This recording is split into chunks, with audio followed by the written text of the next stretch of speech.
আপনার কি এমন কোনো গভীর ক্ষত বা কষ্ট আছে যা রাতের অন্ধকারে আপনাকে ঘুমাতে দেয় না? এমন কোনো চাওয়া যা বছরের পর বছর ধরে আপনি আল্লাহর কাছে চাচ্ছেন, কিন্তু মনে হচ্ছে আপনার দোয়া দেয়ালের ওপাশে যাচ্ছে না? এমন কোনো দীর্ঘদিনের স্বপ্ন, কোনো নেক হাজত কিংবা কোনো ভীষণ কঠিন বিপদ যা থেকে মুক্তির কোনো উপায় আপনি খুঁজে পাচ্ছেন না? রাতের পর রাত জায়নামাজে চোখের পানি ফেলে আপনি হয়তো ভাবছেন, কেন আমার ডাক আল্লাহর আরশ পর্যন্ত পৌঁছাচ্ছে না? কোথায় ভুল হচ্ছে আমার? আমরা কত কান্নাকাটি করি, কত আকুল হয়ে হাত তুলি, অথচ মনে হয় আমাদের দোয়া যেন কবুল হচ্ছে না। আজ আপনার সেই সব অপূর্ণ দোয়ার দিন ফুরিয়ে এসেছে ইনশাআল্লাহ। আল্লাহ সুবহানাহু ওয়া তাআলা চান আমরা তার কাছে চাই, আর তিনি আমাদের ডাক শুনবেন। কিন্তু অনেক সময় আমাদের নিজেদের কিছু অসচেতনতার কারণে, সঠিক পদ্ধতি না জানার কারণে আমাদের দোয়াগুলো কবুল হতে দেরি হয়। আজ আমরা কোরআন ও সহিহ হাদিসের আলোকে এমন 3টি বিশেষ আমলের কথা জানব, যা করতে পারলে আল্লাহ তাআলা সেই বান্দার দোয়া কবুল করার গ্যারান্টি দিয়েছেন। এটি কোনো সাধারণ কথা নয়, স্বয়ং রাসূলুল্লাহ সাল্লাল্লাহু আলাইহি ওয়াসাল্লাম আমাদের এই পথ দেখিয়েছেন। বিশেষ করে ভিডিওর শেষ অংশে আমি যে 3 নম্বর আমলটির কথা বলবো, তা উহুদ পাহাড়ের মতো বড় মুসিবতকেও তুড়ি মেরে উড়িয়ে দিতে পারে। 3 নম্বর আমলটি এত বেশি শক্তিশালী যে খোদ রাসূলুল্লাহ সাল্লাল্লাহু আলাইহি ওয়াসাল্লাম এই আমলের পর করা দোয়াকে নিশ্চিত কবুল হওয়ার কথা বলেছেন। তাই একটি আমলও যেন বাদ না পড়ে, সেজন্য প্রতিটা সেকেন্ড অত্যন্ত মনোযোগ দিয়ে শুনবেন। এক মুহূর্তের জন্য আজকের এই কয়েকটি মিনিট আপনার জীবনের সমস্ত বন্ধ দরজা খুলে দেওয়ার চাবিকাঠি হতে পারে। আমার দিনী বোনেরা, আমাদের মধ্যে অনেকেই আছেন যারা ঘরের কোণে বসে কাঁদেন। একজন মা যখন তার সন্তানের উজ্জ্বল ভবিষ্যতের জন্য হাত তোলেন, একজন বোন যখন তার একটি ভালো জায়গায় বিয়ের জন্য কিংবা বৈবাহিক জীবনের অশান্তি দূর করার জন্য চোখের পানি ফেলেন, তখন সেই নীরব কান্না শুধু আল্লাহ রাব্বুল আলামিনই দেখেন। আল্লাহ চান না তার বান্দা নিরাশ হোক। তাই চলুন আমরা আজই আমাদের আমলগুলোকে শুধরে নিই এবং সেই মহা শক্তিশালী আমলগুলো সম্পর্কে বিস্তারিত জেনে নিই। প্রথম আমল, ইসমে আজম বা আল্লাহর মহান নামের উসিলা দিয়ে দোয়া করা। প্রথম যে আমলটি আমাদের দোয়া কবুলের দরজাকে নিশ্চিতভাবে খুলে দেয়, তা হলো ইসমে আজম বা আল্লাহর মহান নামের উসিলা দিয়ে দোয়া করা। ইসমে আজম কি? ইসমে আজম হলো আল্লাহর এমন কিছু পবিত্র মহান নাম যা দিয়ে ডাকলে আরশ কেঁপে ওঠে। আল্লাহ তাআলা তার বান্দার ডাক ফিরিয়ে দিতে পারেন না। আমরা অনেক সময় দোয়ার শুরুতে সরাসরি আমাদের চাওয়ার কথা বলা শুরু করে দিই, কিন্তু রাসূলুল্লাহ সাল্লাল্লাহু আলাইহি ওয়াসাল্লাম আমাদের শিখিয়েছেন দোয়ার একটি সুনির্দিষ্ট আদব রয়েছে। আপনি যখন কোনো সম্মানিত মানুষের নিকট যান, প্রথমে তার কাছে নিজের দাবি তুলে ধরেন না, প্রথমে তার প্রশংসা করেন, তাকে সম্মান জানান। তাহলে যিনি আসমান ও জমিনের মালিক, যিনি আমাদের রব, তার দরবারে চাওয়ার আগে কি আমাদের তার মহিমান্বিত নামগুলোর প্রশংসা করা উচিত নয়? রাসূলুল্লাহ সাল্লাল্লাহু আলাইহি ওয়াসাল্লাম একদা এক ব্যক্তিকে নামাজে দোয়া করতে শুনলেন। সেই ব্যক্তি দোয়ার মধ্যে বলছিলেন, ইয়া আল্লাহ, আমি আপনার কাছে চাচ্ছি এই উসিলায় যে আপনি একমাত্র ইলাহ, আপনি ছাড়া কোনো মাবুদ নেই, আপনি এক অমুখাপেক্ষ, যিনি কাউকে জন্ম নেননি এবং তার সমকক্ষ কেউ নেই। এটি শোনার পর আল্লাহর রাসূল বললেন, এই ব্যক্তি আল্লাহর কাছে এমন এক নামে দোয়া করেছেন যে নামে ডাকলে আল্লাহ অবশ্যই সাড়া দেন এবং যা চাইলে আল্লাহ অবশ্যই দান করেন। সুবহানাল্লাহ। এটাই হলো ইসমে আজম। এছাড়াও আরেকটি হাদিসে এসেছে, ইয়া হাইয়ু ইয়া কাইয়ুম, হে চিরঞ্জীব, হে মহাবিশ্বের ধারক। এই নামের উসিলা দিয়ে যখন কোনো বান্দা ডাকে, তখন আল্লাহ তাআলা তার ডাকে সাড়া না দিয়ে থাকতে পারেন না। আমাদের প্রিয় দিনী বোনেরা, আপনারা যখনই কোনো কঠিন সংকটে পড়বেন, যখন মনে হবে আর কোনো পথ খোলা নেই, তখন জায়নামাজে বসে গভীর মনোযোগের সাথে বলুন, ইয়া হাইয়ু ইয়া কাইয়ুম বিরহমাতিকা আস্তাগীস। এর অর্থ হলো, হে চিরঞ্জীব, হে সমস্ত সৃষ্টির নিয়ন্ত্রক, আমি আপনার রহমতের উসিলায় আপনার কাছে সাহায্য প্রার্থনা করছি। এই একটি বাক্য আপনার জীবনের সবচেয়ে বড় বিপদ থেকে আপনাকে উদ্ধার করতে পারে। আরেকটি অত্যন্ত শক্তিশালী ইসমে আজম হলো হযরত ইউনুস আলাইহিস সালামের সেই বিখ্যাত দোয়া, যা আমরা দোয়ায়ে ইউনুস নামে চিনি। লা ইলাহা ইল্লা আনতা সুবহানাকা ইন্নী কুনতু মিনাজ জালিমিন।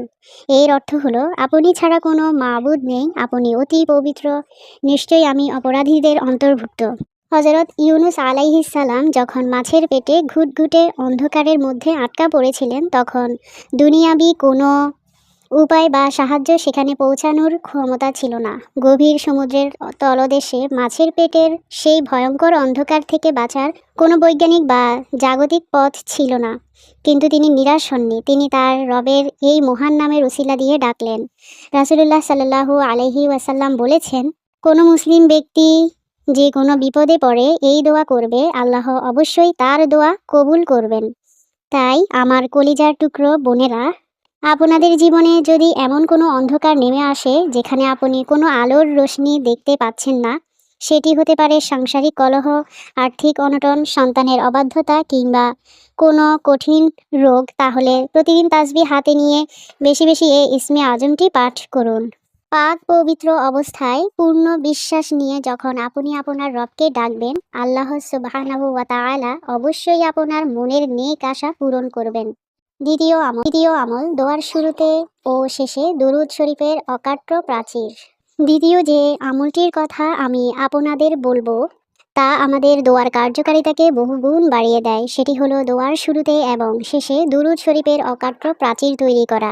হানাফি মাযহাবের অন্যতম ফিকহি মূলনীতি এবং বিশুদ্ধ হাদিসের আলোকে সম্পূর্ণ শিক্ষা হলো, আপনি আল্লাহর দরবারে যত সুন্দর দোয়াই করুন না কেন, যদি তার সাথে দুরূদ শরীফ না থাকে, তাহলে সেই দোয়া আল্লাহর দরবারে পৌঁছায় না।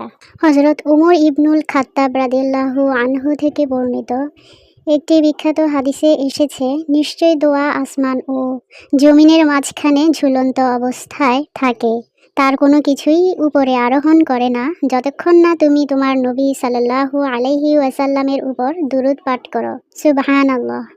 একবার ভেবে দেখুন, আমরা কত সুন্দর করে কান্নাকাটি করে আল্লাহর কাছে দোয়া করি, কিন্তু সেই দোয়ার সাথে যদি দুরূদ শরীফ না থাকে, তবে তা মাঝ পথেই আটকে থাকে, তা আরশ পর্যন্ত পৌঁছাতে পারে না। তাহলে দোয়া করার সঠিক নিয়মটি কি? হানাফি ফিক ও হাদিসের আলোকে দোয়া করার সর্বোত্তম পদ্ধতি হলো, প্রথমত দোয়ার শুরুতে আল্লাহর যথোপযুক্ত প্রশংসা করুন, আলহামদুলিল্লাহ বলুন, আল্লাহর গুণবাচক নামগুলো উচ্চারণ করুন। দ্বিতীয়ত প্রিয় নবী হযরত মুহাম্মদ সাল্লাল্লাহু আলাইহি ওয়াসাল্লাম এর প্রতি অত্যন্ত মহব্বতের সাথে দুরূদ শরীফ পাঠ করুন। আপনি চাইলে ছোট দুরূদ যেমন সাল্লাল্লাহু আলাইহি ওয়াসাল্লাম বলতে পারেন, অথবা সবচেয়ে উত্তম হলো দুরূদে ইব্রাহিম পাঠ করা, যা আমরা নামাজে পড়ে থাকি। তৃতীয়ত আপনার মনের সমস্ত আকুতি, সমস্ত চাওয়া আল্লাহর দরবারে পেশ করুন, নিজের ভাষায় নিজের চোখের পানি ঢেলে দিয়ে যা চাওয়ার চান। এবং চতুর্থত দোয়ার শেষে আবারও রাসূলুল্লাহ সাল্লাল্লাহু আলাইহি ওয়াসাল্লাম এর প্রতি দুরূদ শরীফ পাঠ করে দোয়াটি শেষ করুন। এর পেছনে অত্যন্ত চমৎকার একটি মনস্তাত্ত্বিক ও আধ্যাত্মিক কারণ রয়েছে। আল্লাহ তাআলা অত্যন্ত দয়ালু। আপনি যখন দোয়ার শুরুতে দুরূদ শরীফ পড়েন, আল্লাহ সেই দুরূদটি কবুল করে নেন, কারণ দুরূদ হলো এমন একটি আমল যা আল্লাহ কখনোই প্রত্যাখ্যান করেন না। আবার আপনি যখন দোয়ার শেষে দুরূদ শরীফ পড়েন, আল্লাহ সেটিও কবুল করেন। এখন আল্লাহর শানের খেলাফ যে তিনি আপনার দোয়ার শুরু এবং শেষের অংশটি কবুল করবেন, আর মাঝখানের অংশটি অর্থাৎ আপনার ব্যক্তিগত চাওয়াটি ফেলে দেবেন। আল্লাহ তাআলা মাঝখানের অংশটি ফিরিয়ে দিতে লজ্জা পান, ফলে দুই দরুদের উসিলায় মাঝখানের দোয়াটিও আল্লাহর দরবারে মঞ্জুর হয়ে যায়। বোনেরা, আপনারা যারা সারাদিন ঘরের কাজে ব্যস্ত থাকেন, রান্না করেন, ঘর গোছান, সন্তান লালন পালন করেন, আপনারা কাজ করার সময় মুখে মুখে দুরূদ শরীফ পড়ার অভ্যাস করে তুলুন। যখন আপনি তরকারি কাটছেন বা চুলায় রান্না করছেন, তখন আপনার জিহ্বা যেন আল্লাহর রাসূলের প্রতি ভালোবাসায় দুরূদ শরীফ দিয়ে সিক্ত থাকে।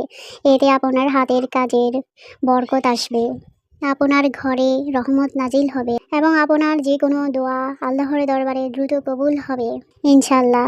তৃতীয় আমল, সার্বক্ষণিক ইস্তেগফারের অলৌকিক ম্যাজিক। এবারে আসি আমাদের আজকের ভিডিওর সবচেয়ে গুরুত্বপূর্ণ ও বিশেষ 3 নম্বর আমলটিতে, যা আপনার জীবনের সমস্ত বন্ধ দরজাকে এক নিমিষে খুলে দিতে পারে। এই আমলটি হলো সার্বক্ষণিক ইস্তেগফারের অলৌকিক ম্যাজিক। ইস্তেগফার মানে হলো আল্লাহর কাছে নিজের গুনাহের জন্য ক্ষমা চাওয়া। আমরা অনেকেই ভাবি ইস্তেগফার তো কেবল গুনাহগারদের জন্য। আমরা যারা বড় কোনো পাপ করি না, আমাদের কেন এত ইস্তেগফার করতে হবে? আমার দিনী বোনেরা, এটি শয়তানের একটি বড় ধোঁকা। আমাদের প্রিয় নবী সাল্লাল্লাহু আলাইহি ওয়াসাল্লাম নিষ্পাপ হওয়া সত্ত্বেও দিনে 100 বারের বেশি ইস্তেগফার করতেন। ইস্তেগফারের মধ্যে এমন এক অলৌকিক শক্তি লুকিয়ে আছে যা মানুষের তাকদীরকে বদলে দিতে পারে। এ প্রসঙ্গে হযরত হাসান বসরি রহমতুল্লাহ আলাইহির একটি ঐতিহাসিক ঘটনা আপনাদের শোনাই, যা শুনলে আপনার চোখ খুলে যাবে। একদিন ইমাম হাসান বসরির এক মজলিসে বসেছিলেন। এমন সময় এক ব্যক্তি এসে অভিযোগ করলো, হুজুর, আমাদের এলাকায় দীর্ঘদিন ধরে বৃষ্টি হচ্ছে না, খরা দেখা দিয়েছে, ক্ষেত খামার সব শুকিয়ে যাচ্ছে, আমরা পানির তীব্র সংকটে ভুগছি, আমরা কি করব? ইমাম হাসান বসরি রহমতুল্লাহ আলাইহি তাকে বললেন, তুমি বেশি বেশি ইস্তেগফার করো। কিছুক্ষণ পর আরেক ব্যক্তি এলো। সে বলল, হুজুর, আমি অত্যন্ত দরিদ্র, অভাব অনটন আমার সংসারকে গ্রাস করে ফেলেছে, রিজিকের কোনো ব্যবস্থা হচ্ছে না, আমি কিভাবে এই অভাব থেকে মুক্তি পেতে পারি? ইমাম হাসান বসরি রহমতুল্লাহ আলাইহি তাকেও একই পরামর্শ দিলেন, তুমি বেশি বেশি ইস্তেগফার করো। এরপর তৃতীয় আরেকজন ব্যক্তি এসে অত্যন্ত দুঃখ ভারাক্রান্ত হৃদয়ে বলল, হুজুর, আমার বিয়ের বহু বছর হয়ে গেছে, কিন্তু আমাদের কোনো সন্তান হচ্ছে না, ডাক্তারের সমস্ত চিকিৎসা ব্যর্থ হয়েছে, আল্লাহ কি আমাকে কখনো সন্তানের মুখ দেখাবেন না? আমি কি আমল করব? ইমাম হাসান বসরি রহমতুল্লাহ আলাইহি তাকে শান্ত গলায় বললেন, তুমি বেশি বেশি ইস্তেগফার করো। সবশেষে চতুর্থ এক ব্যক্তি এসে অভিযোগ করলো যে তার বাগানে ফলন হচ্ছে না, ফলমূল সব নষ্ট হয়ে যাচ্ছে। ইমাম হাসান বসরি রহমতুল্লাহ আলাইহি তাকেও বললেন, তুমি বেশি বেশি ইস্তেগফার করো।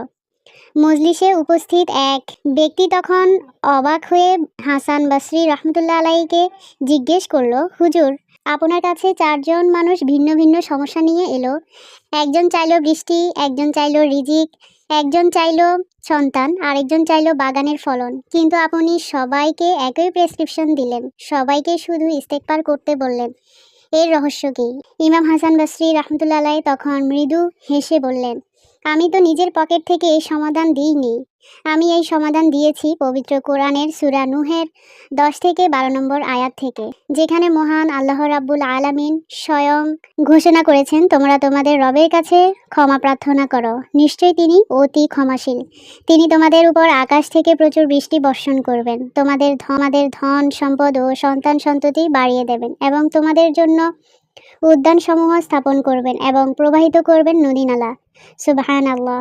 একবার চিন্তা করে দেখুন আমার প্রিয় বোনেরা, আপনার জীবনের এমন কোনো সমস্যা কি আছে যা এই আয়াতের সমাধানের বাইরে? আপনার কি রিজিকের অভাব? আপনি ইস্তেগফার করুন। আপনার কি সন্তান হচ্ছে না? আপনি ইস্তেগফার করুন। আপনার ব্যবসায় মন্দা বা সংসারে বরকত নেই? আপনি ইস্তেগফার করুন। আপনার কি মনে হয় আপনার আমলনামা পাপে ভরপুর, যার কারণে আপনার দোয়া কবুল হচ্ছে না? আপনি ইস্তেগফার করুন। ইস্তেগফার হলো এমন এক সাবান যা মানুষের অন্তরের ময়লা এবং গুনাহের কালো দাগ ধুয়ে মুছে সাফ করে দেয়। আর যখন কোনো বান্দার অন্তর পবিত্র হয়ে যায়, তখন তার মুখ থেকে বের হওয়া প্রতিটা দোয়া তীরের মতো সরাসরি আল্লাহর আরশে গিয়ে আঘাত করে। রাসূলুল্লাহ সাল্লাল্লাহু আলাইহি ওয়াসাল্লাম বলেছেন, যে ব্যক্তি নিয়মিত ইস্তেগফার করবে, আল্লাহ তাআলা তাকে প্রতিটা সংকীর্ণতা থেকে বের হওয়ার পথ করে দেবেন, তার প্রতিটা দুশ্চিন্তা দূর করে দেবেন এবং তাকে এমন উৎস থেকে রিজিক দান করবেন যা সে কখনো কল্পনাও করেনি। আমার প্রিয় দিনী বোনেরা, বিশেষ করে আপনারা যারা গৃহিণী, সংসারের নানা ব্যস্ততায় যাদের তাসবিহ নিয়ে দীর্ঘ সময় বসার সময় হয় না, আপনাদের জন্য ইস্তেগফার হলো সবচেয়ে সহজ ও ফলপ্রসূ আমল। আপনি যখন ঘর ঝাড়ু দিচ্ছেন তখন মুখে বলুন আস্তাগফিরুল্লাহ, যখন রান্না করছেন তখন বলুন আস্তাগফিরুল্লাহ, যখন বাচ্চাদের খাওয়াচ্ছেন বা কাপড় ধুচ্ছেন তখন মনে মনে আল্লাহর কাছে ক্ষমা চান। এই আমলটি করতে আপনার বাড়তি কোনো সময় বা অজুরও প্রয়োজন নেই। চলতে ফিরতে উঠতে বসতে আস্তাগফিরুল্লাহ আস্তাগফিরুল্লাহ বলতে থাকুন। আপনি নিজেই দেখতে পারবেন কিভাবে আপনার অবরুদ্ধ জীবন সহজ হতে শুরু করেছে, কিভাবে আপনার দীর্ঘদিনের অপূর্ণ নেক আশাগুলো অলৌকিকভাবে পূরণ হতে শুরু করেছে। সমাজে প্রচলিত দোয়ার ভুল ধারণা খণ্ডন। আমার অত্যন্ত আদরের বোনেরা, এবারে একটি গুরুত্বপূর্ণ বিষয়ে কথা বলা যাক। আমাদের সমাজে অনেকের মনেই একটি ভুল ধারণা বা আফসোস কাজ করে। অনেকেই বলেন, আপু, আমি তো এত দোয়া করি, ইস্তেগফার করি, দরুদ পড়ি, তবুও কেন আমার দোয়ার সাথে সাথে কবুল হয় না? আল্লাহ কি আমার উপর অসন্তুষ্ট, নাকি আমার দোয়ায় কোনো খামতি আছে? এই চিন্তা থেকেই অনেকেই দোয়া করা ছেড়ে দেন। এটি শয়তানের আরেকটি বড় চাল। শয়তান চায় আপনি আল্লাহর রহমত থেকে নিরাশ হয়ে যান, কিন্তু রাসূলুল্লাহ সাল্লাল্লাহু আলাইহি ওয়াসাল্লাম আমাদের এই হতাশা দূর করার জন্য এক চমৎকার সত্য উন্মোচন করেছেন। সহিহ হাদিসে এসেছে, কোনো মুসলিম যখনই আল্লাহর কাছে এমন কোনো দোয়া করে যাতে কোনো পাপ বা আত্মীয়তার সম্পর্ক ছিন্ন করার বিষয় থাকে, আল্লাহ তাআলা তাকে 3টি উপায়ের যে কোনো একটি উপায় অবশ্যই সাড়া দেন। প্রথম উপায়, বান্দা যা চেয়েছে আল্লাহ তাআলা তাকে দুনিয়াতেই হুবহু তার সাথে সাথে বা যথাসময়ে দান করেন। দ্বিতীয় উপায়, বান্দা যা চেয়েছেন আল্লাহ তা জানেন এই মুহূর্তে তার জন্য কল্যাণকর নয়, তাই আল্লাহ তাকে সেটি না দিয়ে তার সমপরিমাণ কোনো বড় বিপদ বা মুসিবত তার জীবন থেকে দূর করে দেন।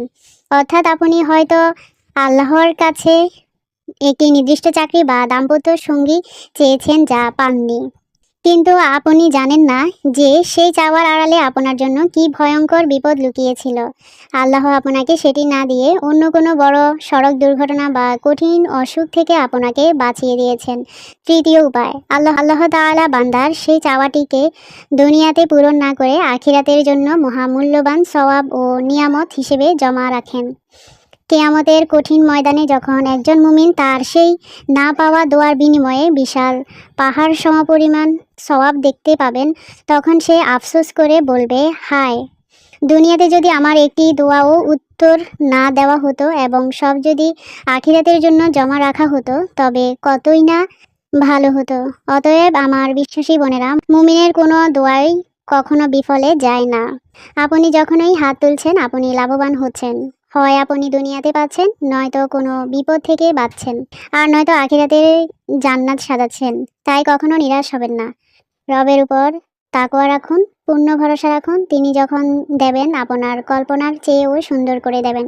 আমার প্রিয় দিনী বোনেরা, আজকের এই 3টি আমল, ইসমে আজমের উসিলা, দুরূদ শরীফের প্রাচীর এবং সার্বক্ষণিক ইস্তেগফার নিজের জীবনে আজ থেকেই শুরু করুন এবং আপনার সেই কাঙ্ক্ষিত নেক আশাটি রবের কাছ থেকে চেয়ে নিন। রবের দরবার কখনো শূন্য হাতে কাউকে ফিরিয়ে দেয় না। আপনি বিশ্বাস ও ধৈর্যের সাথে আমলগুলো করে যান, ইনশাল্লাহ আপনার চোখের পানির প্রতিটা ফোঁটার মূল্য আল্লাহ তাআলা আপনাকে দেবেন। যাওয়ার আগে আমাদের এই ছোট দিনের দাওয়াতকে আরও ভাই বোনদের কাছে পৌঁছে দিতে, আপনারা যারা আমাদের ভিডিওগুলো নিয়মিত দেখেন কিন্তু কখনো সাবস্ক্রাইব করেননি, তারা এখনই চ্যানেলটি সাবস্ক্রাইব করে নিন। আপনার এটি সাবস্ক্রিপশন হয়তো আমাদের এই দিনই আওয়াজকে আরও হাজারো হতাশ ও একাকী বোনের কাছে পৌঁছে দিতে সাহায্য করবে। আর এই ভিডিওটি আপনার প্রিয় মানুষ, আপনার মা, বোন, যা এবং বান্ধবীদের সাথে শেয়ার করে দিন, যেন তারাও এই আমলগুলো শিখে উপকৃত হতে পারেন। কে জানে, আপনার একটি শেয়ারের কারণে যদি কোনো বোন তার বিপদে আমলটি শুরু করেন এবং তার দোয়া কবুল হয়, তবে তার সওয়াবের একটি অংশ আপনার আমলনামাতেও জমা হবে ইনশাল্লাহ। কমেন্টে আজকের ভিডিওটি কেমন লাগলো এবং আপনার মূল্যবান অনুভূতি জানাতে একদম ভুলবেন না। আপনাদের মন্তব্যগুলোকে পড়তে আমার ভীষণ ভালো লাগে। আল্লাহ আমাদের সবাইকে সহি আমল করার তৌফিক দান করুন, আমাদের সব নেক হাজত পূরণ করুন এবং আখিরাতে আমাদের সবাইকে জান্নাতুল ফেরদৌসের বাসিন্দা হিসেবে কবুল করুন। আসসালামু আলাইকুম ওয়া রাহমাতুল্লাহি ওয়া বারাকাতুহু।